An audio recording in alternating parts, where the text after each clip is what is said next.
Welcome to my series of conversations with men and women whose ideas, vision and philosophy define our contemporary world. My guest today is former President K.R. Narayanan. We're continuing a conversation that we began last week.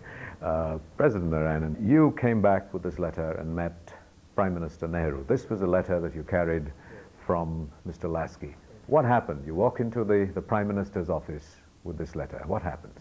Well, it was not an easy thing to see the Prime Minister. I went with this letter to Mr. Matai, who was managing his affairs at that time. And he was not going to give me an interview easily. He said, Prime Minister, seeing it is very difficult. I don't know how long you can wait in India, in Delhi. It might take months or it may take a few days. I cannot say that. Thus, he threw cold water on me, and he told me that you leave the letter with me and I will give it to him. And I was not prepared to give the letter to him. So I said, lastly I told me to give the letter personally to him in person. So I did not give the letter. I came back. I don't know what to do,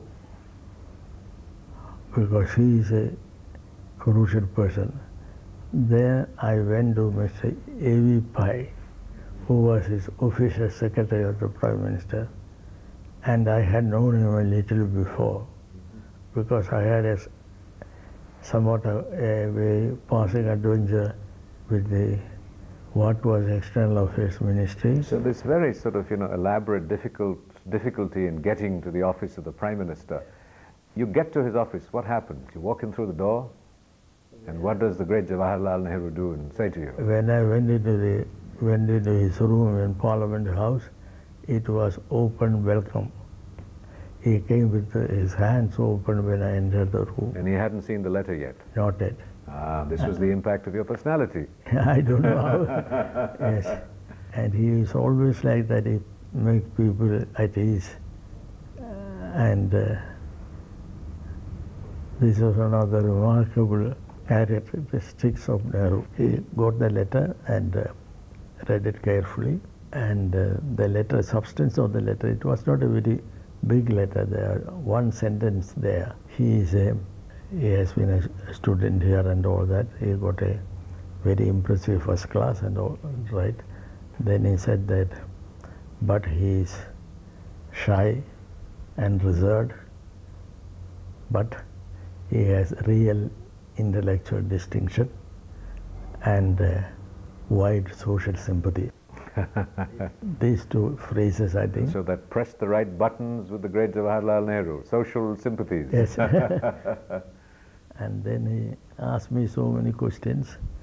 Then he was trying to probe my politics. And what were your politics at that time?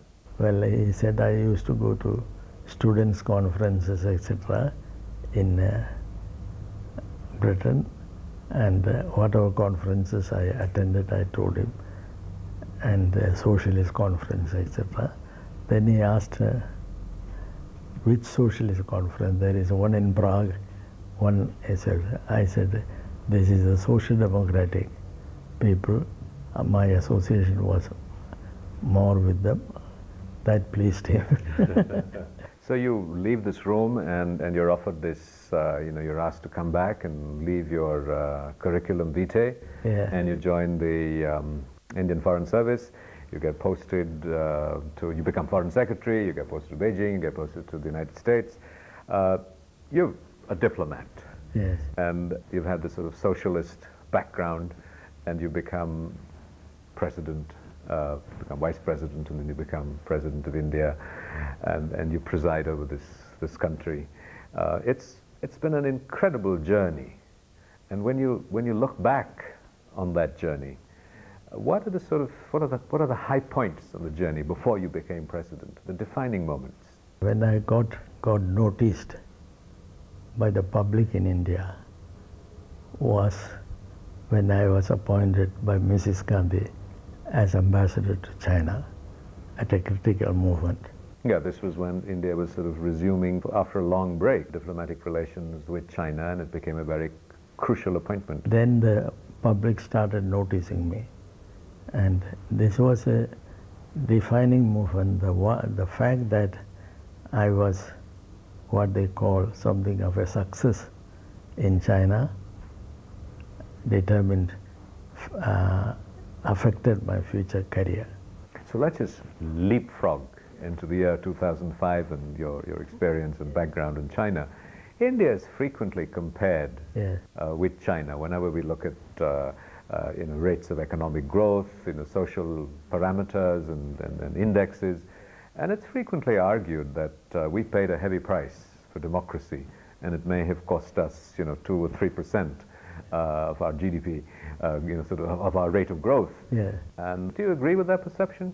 I think we paid a heavy price. For democracy? Yes, but we paid it knowingly, and Nehru has written about it, that this price, in the long run, it is helpful to India. And he said, in the long run, whatever be the rate of growth now, in the long run, India's progress would be based on solid foundations, because we are a democracy, and therefore we are deliberately paying a price for it. He was quite conscious of the price we are paying, the fact that we are slowly moving along our objectives. You're watching a conversation with former President K.R. Narayanan. We'll be right back after a short break. Don't go away.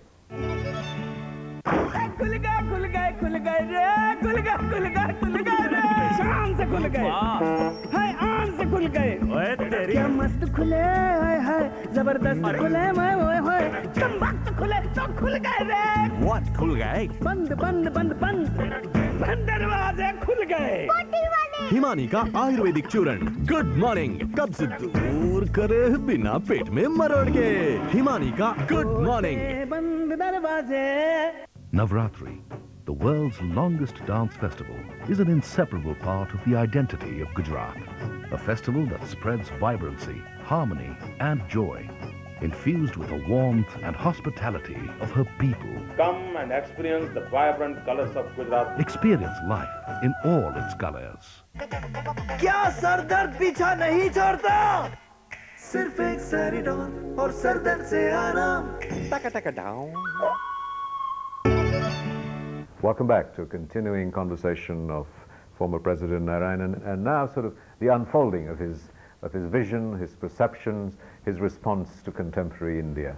How do you see India 20, 30, 40, 50 years from now? Are you as excited as Western economists and sort of the Indian industry, trade, the upholders of Indian capitalism feel today? This is for someone who was at one point so enamored and charmed by socialism. Do you believe in this logic of capitalism and globalization that it's going to deliver? I am mildly excited. I do not think that in the midst of globalization and the enchantment with a few points of our progress in terms of growth rate, etc., is going to have a very lasting effect on our economy or on our system.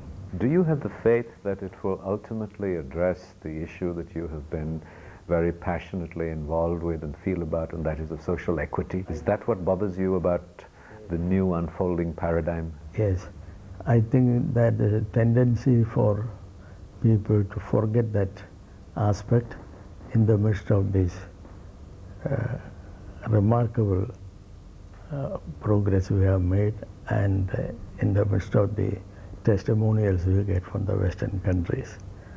But I hope the country as a whole, or most thinking people in India, will believe that this is a thing.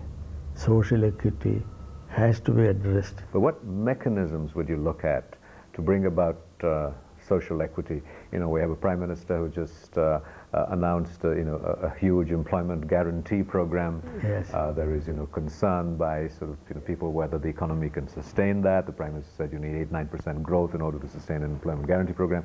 So what are the mechanisms? You almost were an economist at the London School of Economics. So what mechanisms would you urge? If you had the Prime Minister's year, you perhaps do. What would you whisper into it?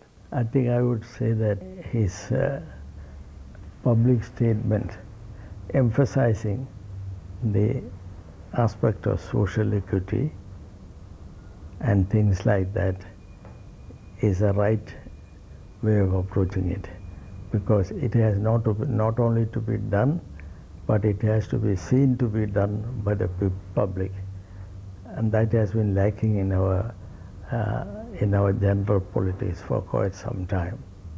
That the people have not seen that the government is serious in doing this, and a sense of seriousness in our social policies has to be conveyed to the people at large, and that is even more important than the achievement of the social goal. Of course, we will have to achieve the social goal. That is very, very difficult, of course. But if that is, our efforts are combined with the very serious intent on our part, we want to do this, then we can get away with it.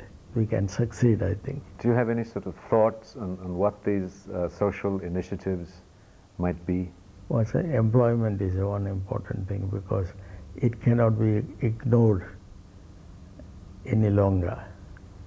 So one practical thing they have to do is employment guarantee and job satisfaction. India is frequently celebrated as not just the largest democracy, but a successful, thriving democracy, and we have ballot every 5 years, and unless it's short-circuited by a fall of government. As a political scientist, do you see the nature of Indian democracy being true, real democracy? Does it go beyond the vote once in 5 years? How do you look at the nature of Indian democracy? Well, it might appear to be. I think it is not. It is not just on the top. The makers of Indian democracy had real interest in improving the life of the people, in giving them some real satisfaction in terms of social and economic terms. This was a genuine thing our leaders of our democracy had in mind, and they were, Nehru, for example, was often thought to be a visionary, etc. They are not successful. We could say that this deep and sincere attachment to the people's welfare is a plus point to us. It has to be shown again and again by our leadership. We are sincere and deep in our attachment. You have frequently described yourself as a Nehruvian socialist, Yeah. and you've just been talking about the idealism and the passion and the commitment of Nehru and his generation of leaders. Yes. And we have often sort of romanticized the sacrifice of India's intellectual elite and the common man for India in the process of independence, something that in some ways has evaporated.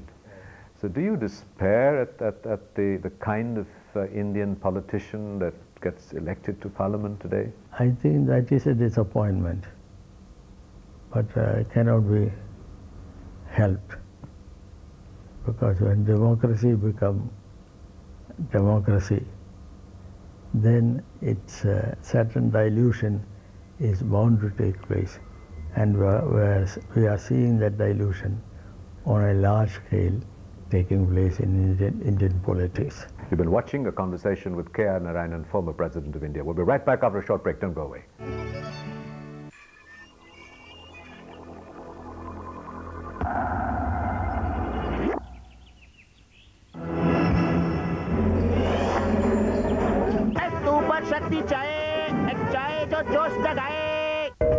Bar bar disconnect हो तो क्या करें? क्या करें? कर दे मुश्किल आसान MTNL की broadband service triband high speed internet service.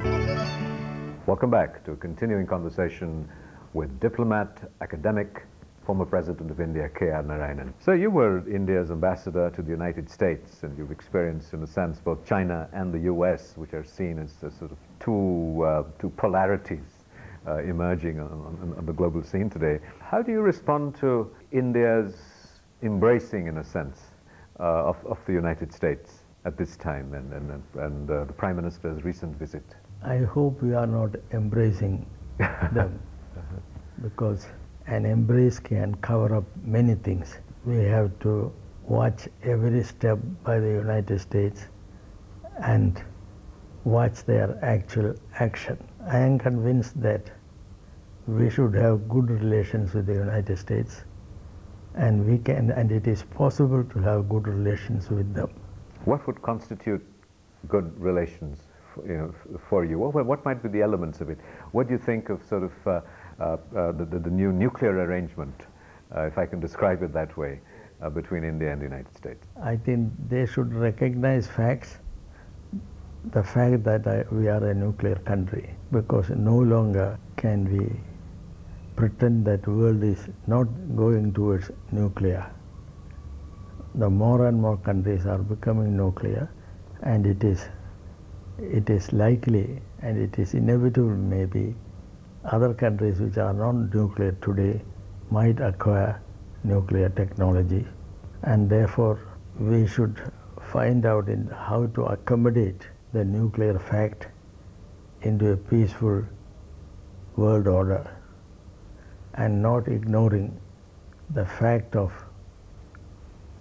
nuclear power, not only in one few countries' hands, but generally in the world. I think a distinction between nuclear power and nuclear weapons. Yeah. Do you see the possibility that the balance that existed in the Cold War between the United States and the Soviet Union, that when there is so much nuclear proliferation, do you see conflict as a consequence of that inevitable, or do you see a new kind of balance emerging amongst nuclear weapon states? I think a new kind of balance is emerging, and we will have to guide that balance. And in what ways do you think that the acquisition of nuclear or declared nuclear weapon capability in India and Pakistan has impacted the neighborhood? It's a very complicated question, very serious question. I think I had always held, before we became a nuclear power, that it is necessary for India to become a nuclear power, and but her objective would be to fight for a non-nuclear world. That is, having become a nuclear power, we should try even 10 times more than before for the world to be a non-nuclear world. Does that sound like a fair doctrine, that you get nuclear weapons and now tell everybody else not to get them? What I am saying is that not to become others nuclear, but the objective of getting nuclear power is what? You cannot have the old kind of contest in the world when you have nuclear power. You have to consider that we have the nuclear power in order to make the world better, in order to make it peaceful, and not to frighten people. And that is what the nuclear powers are doing today. So do you think India and Pakistan both having nuclear weapons is in some way, in the long term, going to reinforce long-term peace between the two countries by the same doctrine that they both have nuclear powers, and so they hopefully will not use it against each other? I think it will be a factor for peace in the long term. It has to be a factor for peace in the long term. There's a difference between has to be and will be. Yeah, and has to be, this pressure would be on both countries that they should not direct their nuclear weapons in their strategic thinking against each other. If they do that, it would be disastrous. And I think it will dawn upon them that now they have this power. It is better not to direct it against each other, but direct it for a common purpose. Do you have faith in the internal structures of Pakistan, the stability of the government, the fears that another Mr. Khan may give away this technology to terrorists? Are those some of the fears that you factor into this faith and balance? I have this fear, but I think the Pakistan system will ultimately find a way of absorbing this new power factor. After all, these are the attitudes which are important. If they continue to go on with their old enmity with India as an unchanging factor, then the nuclear power will have a different role to play in Pakistan politics and in world politics. But this, I think they will sooner or later realize that the danger of following such a policy. And we have to demonstrate that peace with India is a plus factor in their politics also. It will take a long time. The other sort of country of your experience has been China, and we only refer to China in passing in terms of looking at the Indian experience and compared to China. What do you see happening in China? There are sort of, several perspectives and points of view. Yeah. In many cases there's concern about the growing equities in China, whether social pressures will put the brakes in some ways on the growing inequity that the economic system is creating, that will the absence of democracy be able to sustain this economic model? What is your prediction in a sense? I think eventually China will understand the importance of social equity, not only an ideology which they proclaim today, but as a fact of life. So do you see them putting brakes on the economic system in a sense that's unfolding in China so rapidly? There won't be break on their economic development, but there would be some rearrangement by which their economic system is also geared to the welfare of the people little more than it is now. And how do you see that dovetailing with the political system in China? I won't be surprised if ultimately this will have an impact on their political system.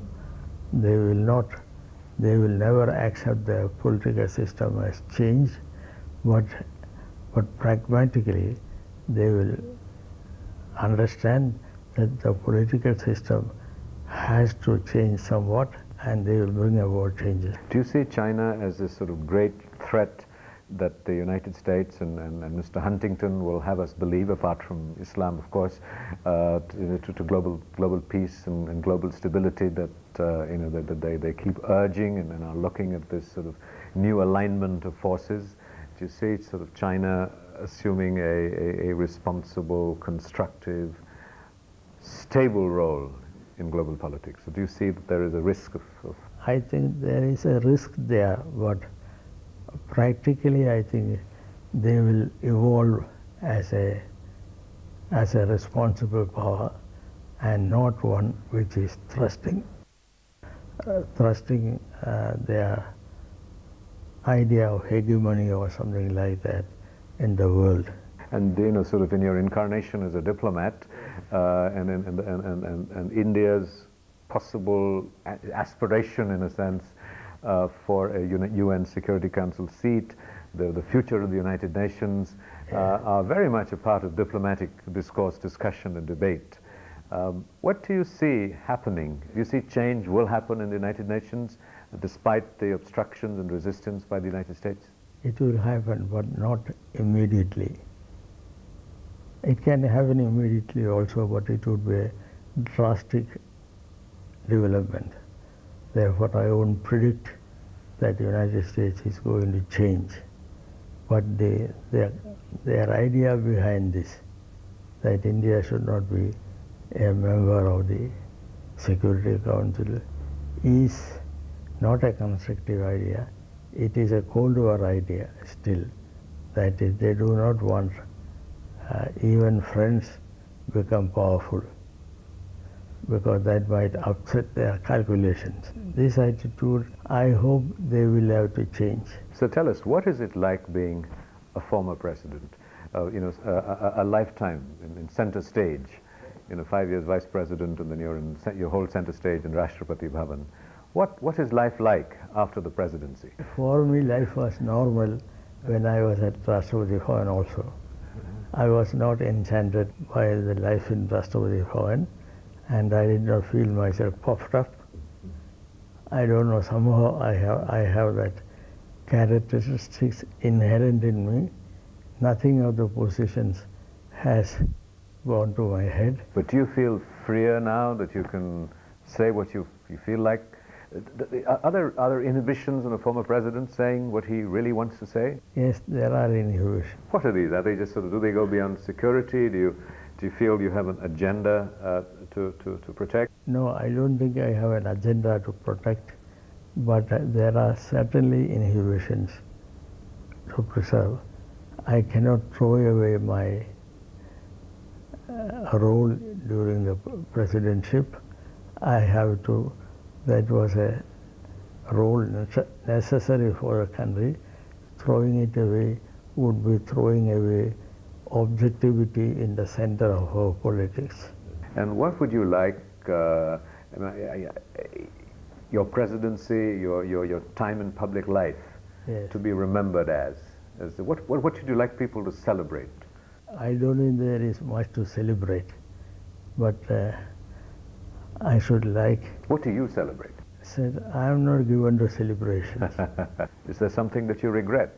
Yes, minor things, minor tactical things. I could have taken a different stand. Do you fear old age? Do you find that your arthritis is somehow impinging on your life? Well, I don't, psychologically I don't fear old age. I believe like a Browning, come along with me, the best is said to be. But old age is a fact, is a very ruthless fact. It has come upon me without my knowing. So you have to adjust to that. Do you believe in reincarnation, sir? I don't believe in reincarnations. Even if there are reincarnations, what is the use of it? If I cannot remember anything of my previous experience, what is the use of my being a reincarnation? If I could be possessed with all my experience in the past and born as a new one and use this experience for my rest of life, the new life, then it has some use. Therefore, the reincarnation is not use. What if he doesn't know that he was so and so before, and nobody else knows, and that is what is the concept of reincarnation. Do you have a belief in God, a formal, structured faith that guides and governs you? I think I had a vague feeling in God, something which regulates and influences. You use the word had. Do you still have it, or is something that you felt that life has obliged you to abandon? I did not have it, but now I am getting to have it. Okay. Yes, sir. And what do you think has prompted this? Experience. It is the world and the universe and its functioning much more mysterious than I thought to be, inexplicable than I thought to be, and that brings about in me some sort of belief that there may be a central power which not regulates, which is producing these effects. Is that a power you think that when we die we go and meet? No, I don't think that is just that kind of belief that kind of God, I don't believe it. Well, sir, thank you very much. This has been a great honor, Thank you. great privilege, and a great blessing. I really appreciate this opportunity. Thank you very much indeed.